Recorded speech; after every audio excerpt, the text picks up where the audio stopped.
এক সময় ময়মনসিংহ অঞ্চলে ছিল রাজা মহারাজা ও জমিদারদের বসবাসের আবাসস্থল।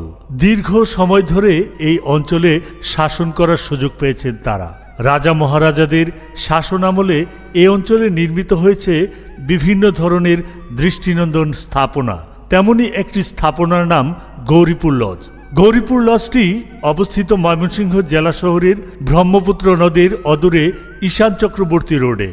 দ্বিতল বিশিষ্ট এই স্থাপনাটি এই অঞ্চলের অন্যান্য স্থাপনা থেকে একটু ভিন্ন, কারণ এটি নির্মাণে ব্যবহার করা হয়েছে লোহা, টিন ও কাঠ।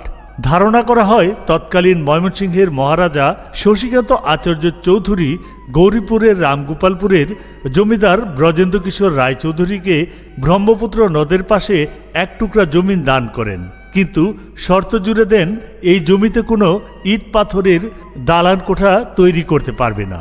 পরবর্তীতে এই শর্ত মেনে ব্রজেন্দ্র কিশোর রায় একটি কারুকাজ খচিত দ্বিতল বাড়ি নির্মাণ করেন এই ময়মনসিংহ শহরে। এতে ব্যবহার করেন সুদূর চীন থেকে আনা লোহা, টিন ও কাঠ।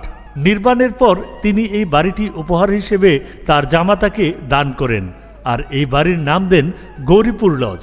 দ্বিতল এই বাড়িটিতে ব্যালকনি, ড্রয়িং, ডাইনিং সহ ছোট বড় প্রায় 20টি রুম আছে। 1.36 একর জমির উপর নির্মিত এই বাড়িটির সামনে রয়েছে বিভিন্ন ধরনের ফুলের ফলের সমৃদ্ধ একটি বাগান। এই বাড়িটিতে একসময় এসেছিলেন ওস্তাদ আলাউদ্দিন খাঁ, মোহাম্মদ হাফিজ আলী খাঁ, মুস্তফা খাঁ সহ সঙ্গীত জগতের আরও অনেকেই।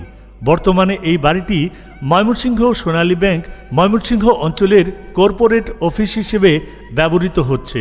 হ্যাঁ প্রিয় ভিউয়ার্স, আপনারা সময় পেলে অবশ্যই ময়মনসিংহের এই স্বনামধন্য গৌরীপুর লজটি ঘুরে যাবেন।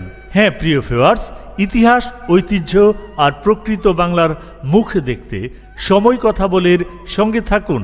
সাবস্ক্রাইব, কমেন্টস করে আমাদের সামনের কাজগুলো করার অনুপ্রেরণা দিন।